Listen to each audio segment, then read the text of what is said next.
a bird on a tree. I'm just sitting here. I got time, it's clear to see. From up here, the world seems small. We can sit together. It's so beautiful, you and me. We meant to be in the great outdoors, forever free.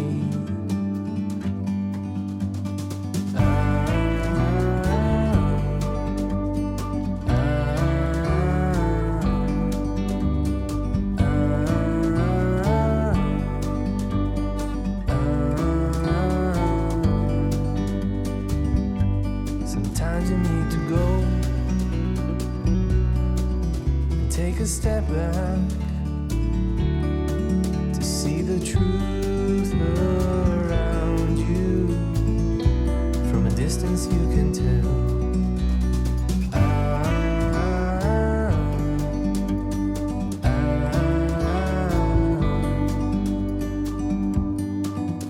You and me were meant to be in the great outdoors, forever free. You and me meant to be in the great outdoors, forever free.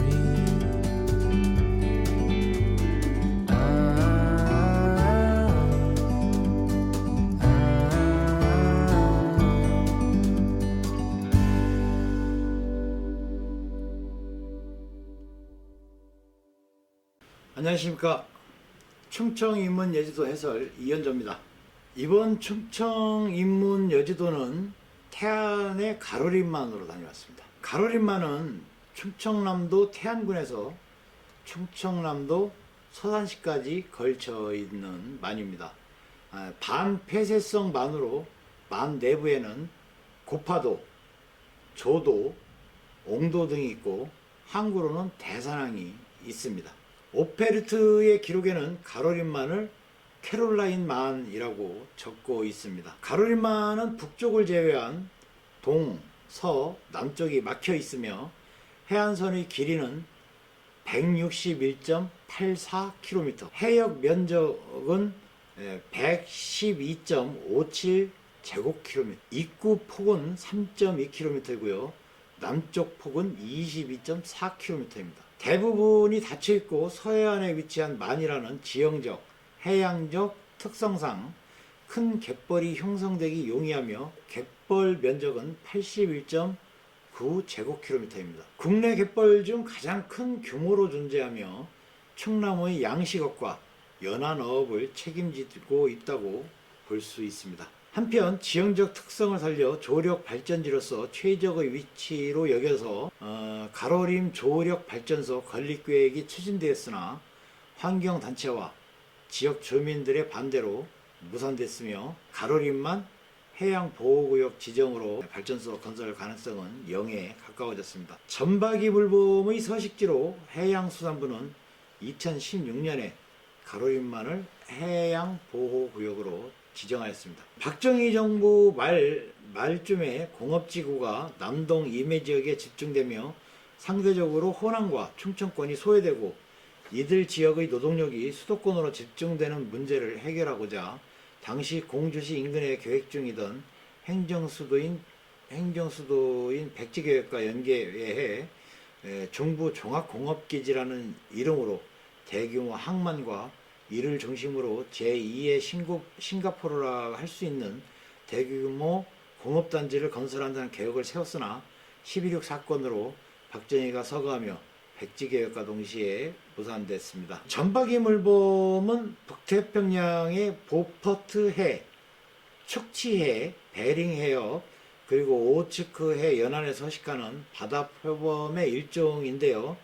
1982년 11월 16일에 천연기념물 제331호로 지정됐습니다. 북반구에서 가장 많이 분포하는 물범이고요. 또한 대한민국에 서식하는 두 종류뿐인 바다표범류 가운데 하나이기도 합니다. 점박이 물범은 그 이름처럼 타원형의 검은색 점이 온 털에 있으며 몸 길이는 약 160에서 170cm, 체중은 약 70에서 130kg에 달합니다. 마치 사람의 지문처럼 옆머리의 전문의로 개체를 식별할 수 있다고 하네요.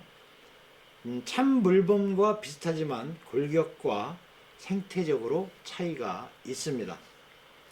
어류, 오징어, 조개를 즐겨 먹고요.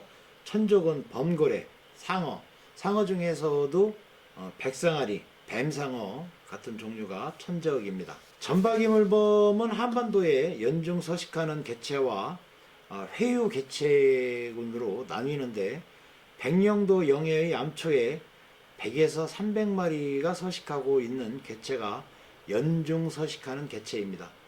이 개체들은 원래 인천 해변에 살았는데 개발이 이루어지다 보니 여기 가로림만으로 피난을 왔다고 합니다. 현재 한이바다 앞 물범바위, 두무진 앞 물범바위, 연봉 물범바위 세 곳에서 서식하는 것으로 알려져 있습니다. 또한 나머지 회유 개체군은 겨울 동안 캄차카 반도와 오호츠크 해역에서 생활하는데 이 중 일부가 한반도 동해 해역으로 내려와서 겨울을 나는 일부 개체들이 있습니다.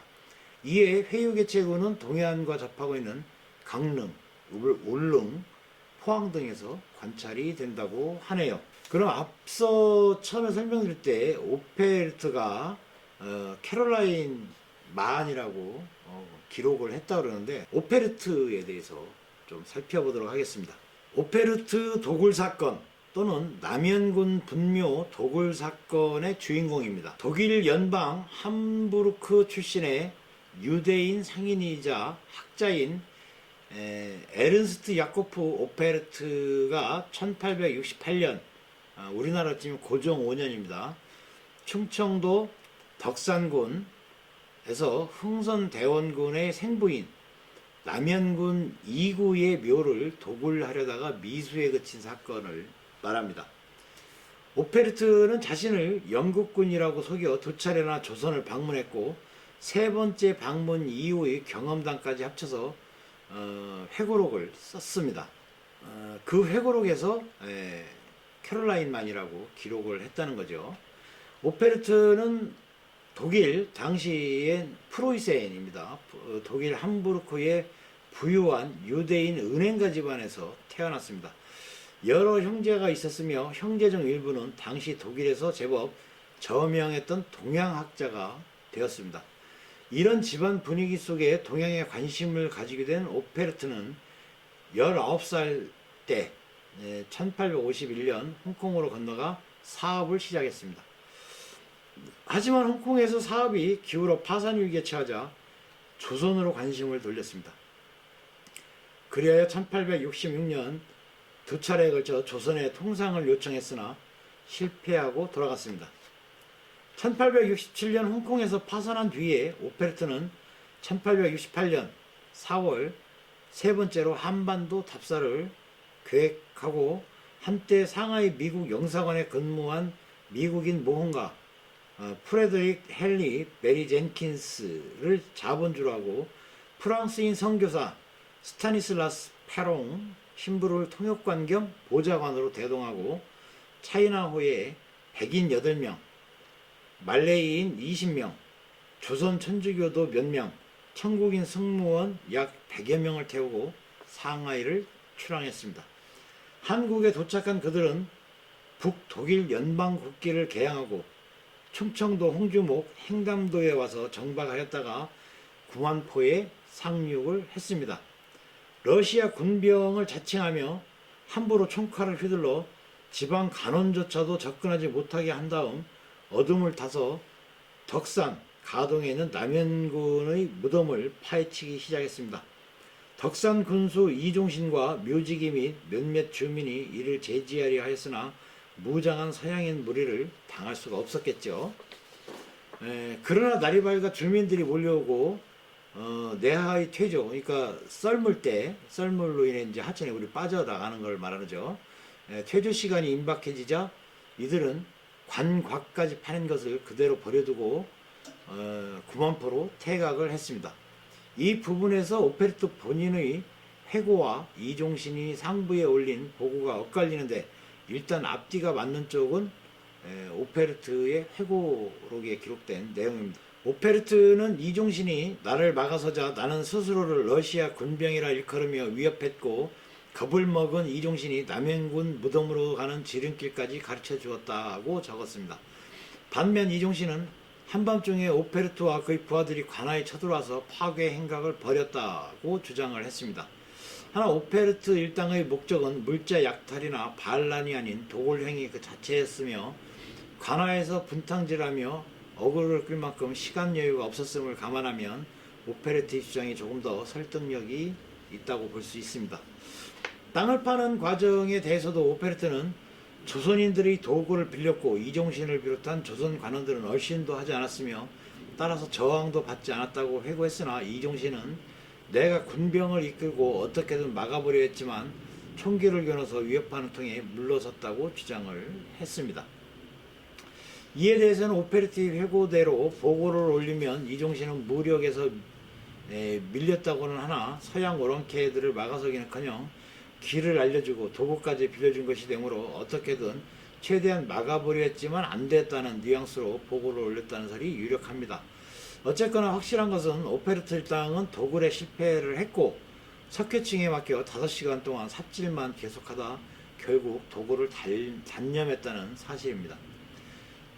이틀간에 걸친 이 사건이 충청도 관찰사 민치상에게 알려지자 즉시 군관 100여 명을 출동시켜 추적하였으나 찾지 못했다고 하네요. 또 경기도 영종진에 이르러 대원군에게 올리는 글을 제시하면서 영종진을 습격하다가 실패하고 돌아가 버렸다고 합니다. 그때 오페르트가 보낸 글은 다음과 같습니다. 대원군 좌하께 전하게 할 것. 삼가 말하건대 남의 무덤을 파는 것은 예의가 없는 행동에 가깝지만 무력을 동원하여 백성들을 도탄 속에 빠뜨리는 것보다 낫기 때문에 하는 수 없이 그렇게 하였습니다. 본래는 여기까지 관을 가져오려고 하였으나 과도한 것 같아서 그만두고 말았습니다. 이것이 어찌 예의를 중하게 여기는 도리가 아니겠습니까? 군사와 백성들이 어찌 석회를 부술 기계가 없었겠습니까? 절대로 먼데 사람의 힘이 모자라서 그만두었으리라고 의아하게 생각하지 말 것입니다. 귀국의 안위가 오히려 귀하의 처리에 달려있으니 만약 나라를 위하는 마음이 있거든 대관 이런 일원을 치송하여 좋은 대책을 강구하는 것이 어떻겠습니까? 만일 미혹에 빠져 결단을 내리지 못한 채 나흘이 지나면 먼데 사람들은 돌아갈 것이니 지체하지 말 것입니다. 몇 달이 되지 않아서 반드시 나라를 위태롭게 하는 우환을 당할 것이니 후회하는 일이 없도록 하면 천만다행이겠습니다. 아리망 수군 제도 대발. 참 이게 참 어이가 없습니다. 내용이.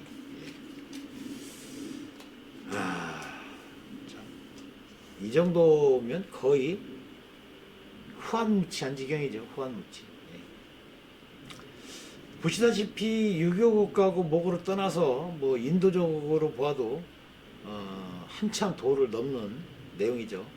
도굴 및 유해 취타를 꾀해 무덤을 파헤친 자가 도굴에 실패해 무덤을 파헤친 채로 두고 도망친 뒤에 무력을 쓸 수도 있었는데 너희 백성들을 위해서 이 방법을 쓰게 됐다.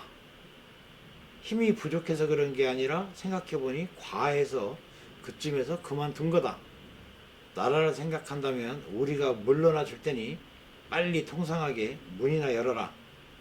라는 우리가 전쟁에 이겼으니 협상하자는 수준으로 뻔뻔하게 이를 데 없는 추한 글에 조선 조정은 말 그대로 경로했고, 이 소식이 중앙에 전해지자 분노한 대원군은 양의의 추적을 명하는 동시에 이러한 궤변은 필시 천주교도의 내응과 향도에서 발생한, 향도는 이제 길 안내입니다. 길 안내에서 발생하는 것으로 결론을 내리고 국내에 남아있는 천주교도를 더욱 엄중히 단속하도록 명령을 내렸습니다. 편지에 대한 답장은 영종첨사 심효철이 우리는 이따위 망년된 글을 받을 수 없다며 큰 소리를 치며 편지와 함께 돌려보냈습니다. 이것이 우리가 알고 있는 천주교 박해라는 사건의 발단입니다. 이때 그 심효철이 보낸 편지 내용은 이렇습니다. 우리나라 대원군 합하께서는 지극히 공경스럽고 존엄한 위치에 계신다. 이런 글을 어떻게 전달하겠는가? 그래서 도로 돌려보낸다. 귀국과 우리나라의 사이에는 애당초 소통이 없었고 또 서로 은혜를 입었거나 원수진 일도 없었다. 그런데 이번 덕산 묘소에서 저지른 변고야말로 어찌 인간의 도리상 차마 할 수 있는 일이겠는가? 또 방비가 없는 것을 엿보고서 몰래 침입하여 소동을 일으키고 무기를 약탈하며 백성들의 재물을 강탈한 것도 어찌 사리상 할 수 있는 일이겠는가? 이런 지경에 이르렀기 때문에 우리나라 신하와 백성들은 단지 힘을 다하여 한 마음으로 귀국가는 한 하늘을 이고 살 수 없다는 것을 다짐할 따름이다. 보내온 편지에서 좋은 대책을 도모하라고 한 것은 바로 사료를 위하여 그들을 대신해서 좋은 말로 용서를 구하려는 것이 아닌가. 우리나라는 바로 단군과 기자로부터 몇천 년 동안 이어온 예의 나라인데 어찌 이단에 유혹되어 그것을 없애버리지 않을 수 있겠는가. 이것이 위정척사를 그렇게 하지 않을 수 없는 이유이다. 이것을 써보면 우리나라의 비적 무리 가운데 법의 근물에서 빠져나간 자들이 당신 내배로 도망가서 백방으로 부추겨서 그렇게 된 것이다. 나무의 부추김을 받아서 이유 없이 소동을 피우는 것은 귀국을 위하여 매우 좋지 못한 일이다. 몇 달 뒤에 설사 전선이 온다고 하더라도 우리나라도 방비할 대책이 있다.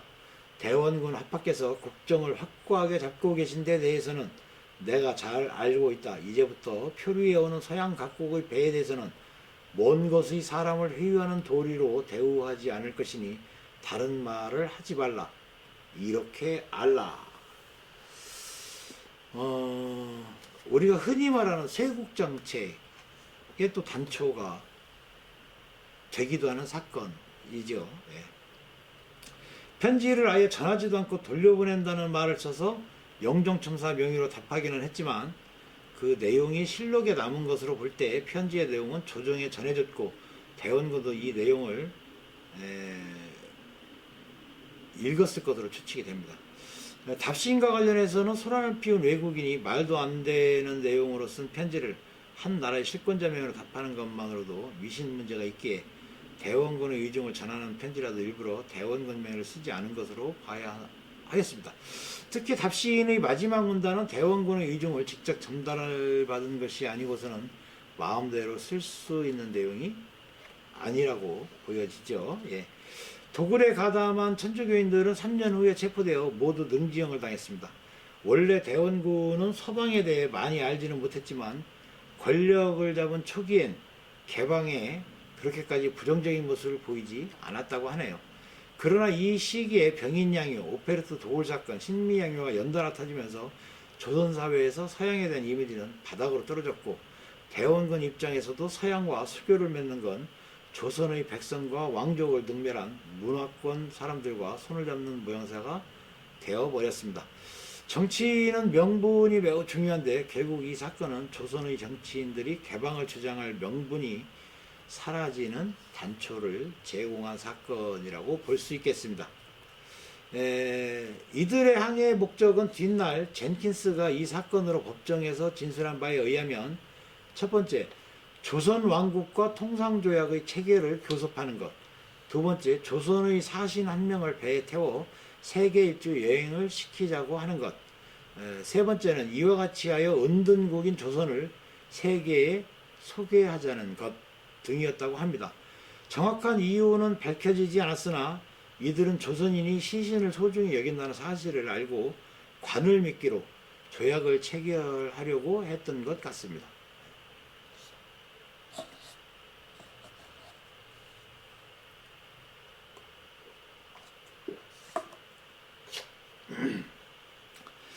그러나 젠킨스가 법정에서 진술한 것과는 달리 오페르트와 페롱은 남현군 묘의 도굴 자체의 목적을 두고 방문했다는 의견 또한 존재합니다.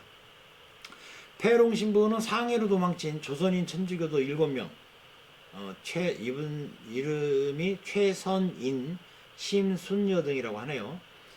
그 7명에게 조선인들은 선친의 분묘가 도굴당하는 것을 가장 수치스러워한다며 이를 이용해 천주 교도들이 당한 박해를 복수하자고 제안한 것을 받아들여 애초에 조선 방문을 남현군묘 도굴에 목적을 두었다는 주장이 있으며, 오페르트는 2차 조선 방문 때 통상육의 거절 원인을 대원군의 세국정책으로 생각했고, 세국정책은 대원군 및 몇몇 정치인들만 지지하고 타 정치인들과 일반 민중들은 개항에 호의적이라 대원군의 권위만 손상된다면 통상이 이루어질 수 있다는 생각에 도굴을 감행했다는 주장이 존재합니다.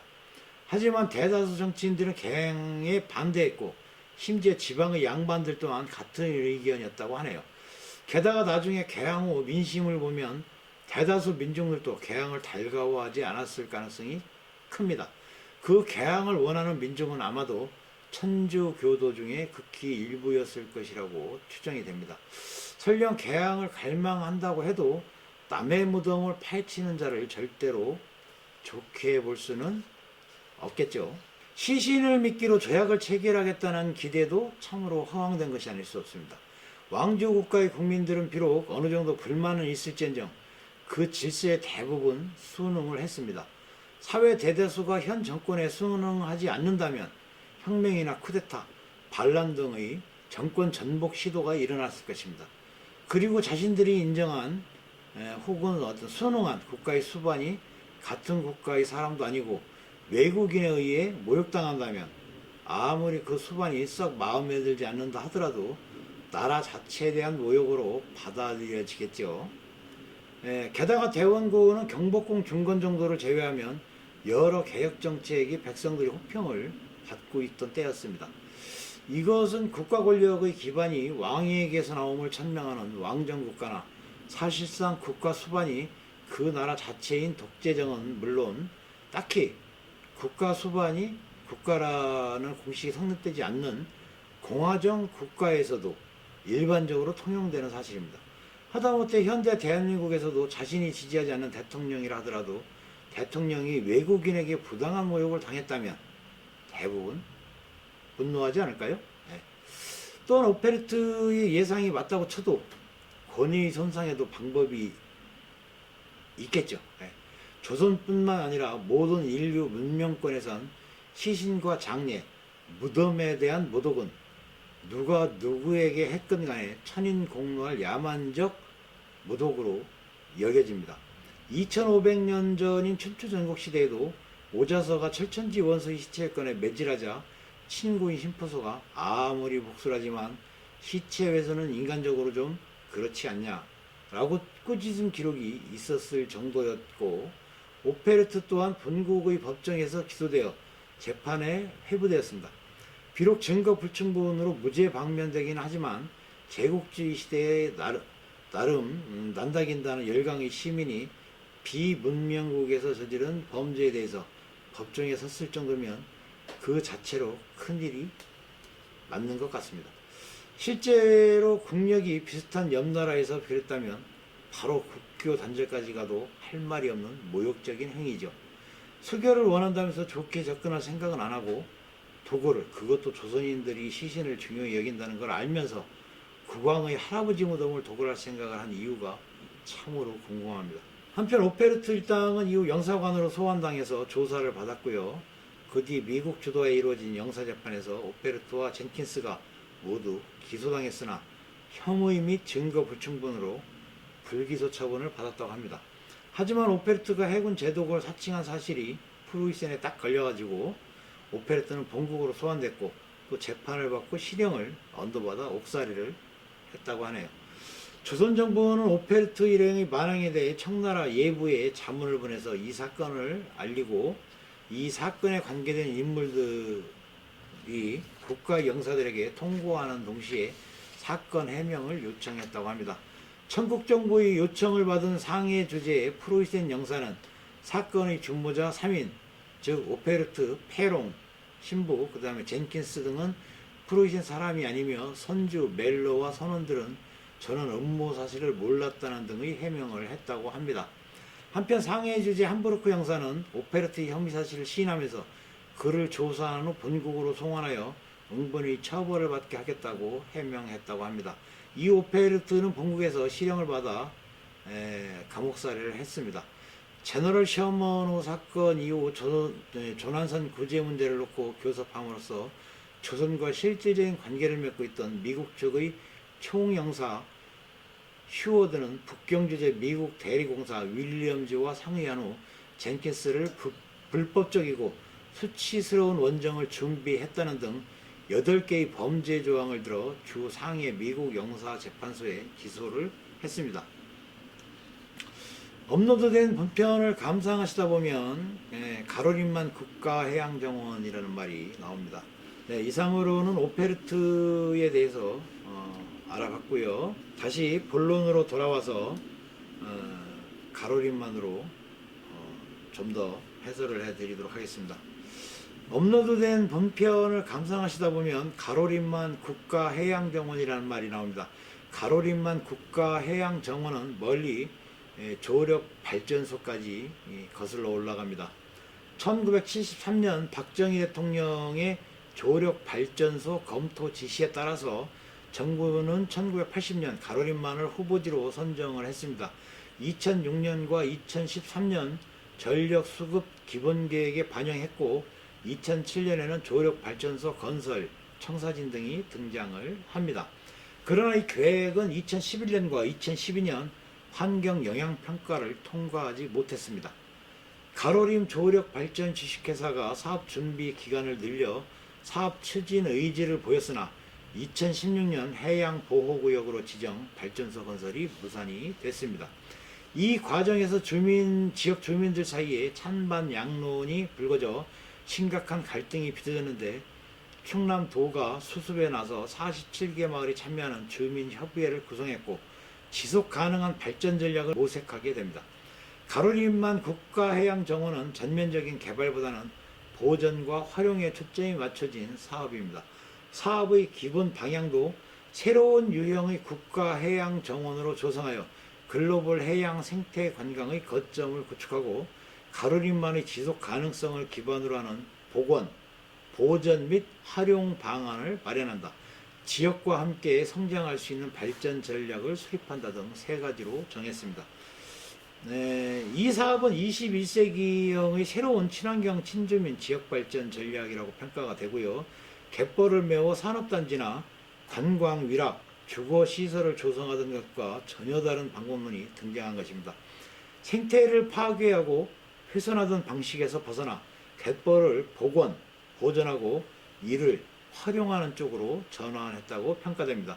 지역 주민의 전통적인 생산 방식, 어업이나 농업 같은 것도 유지를 하고 여기에 대해서 관광 서비스라는 새로운 산업도 도입하는 것이라고 볼 수 있죠.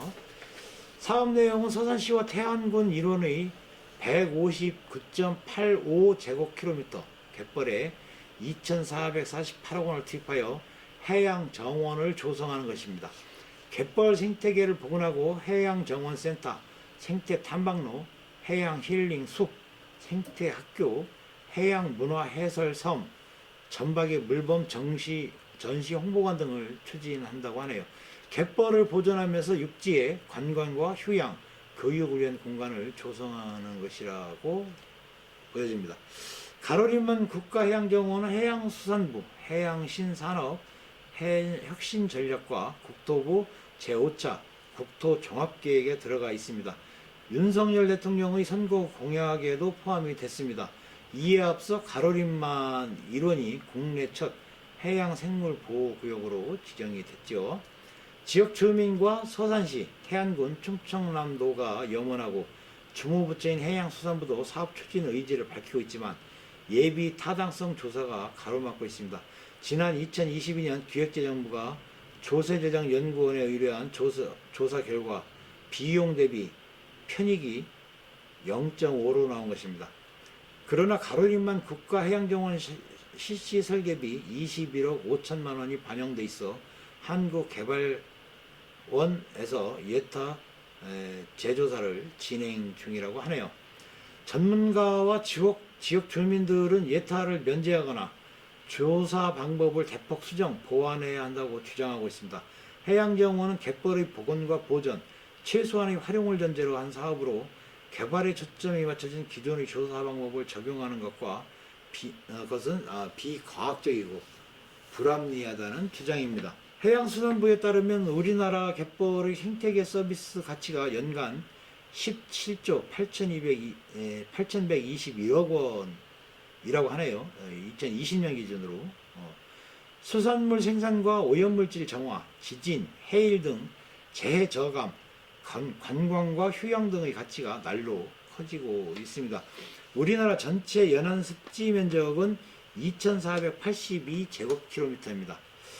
2018년 기준이고요.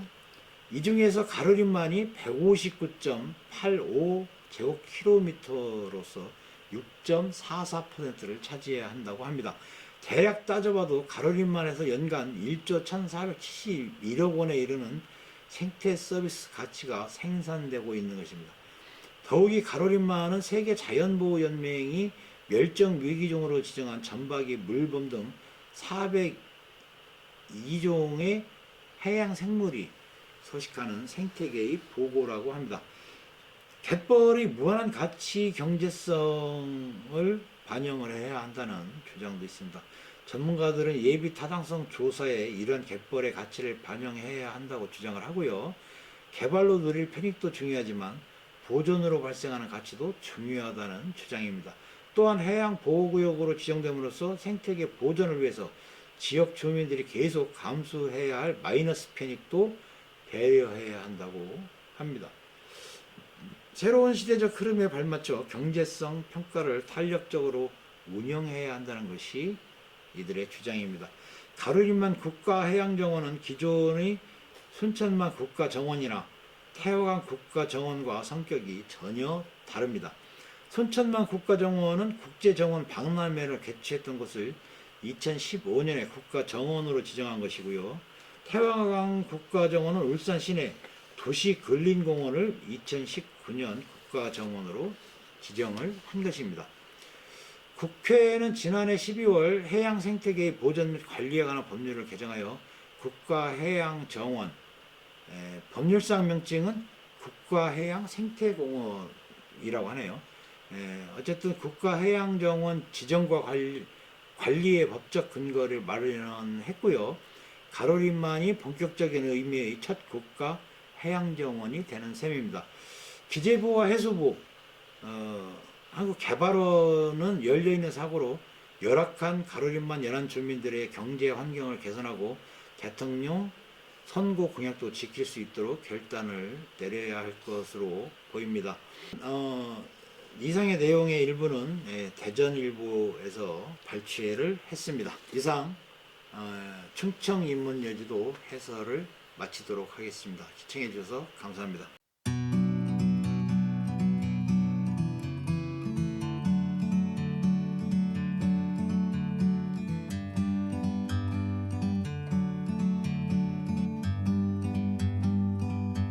Like a bird on a tree, I'm just sitting here. I got time, it's clear to see. From up here, the world seems small. We can sit together. It's so beautiful, you and me. We meant to be in the great outdoors forever.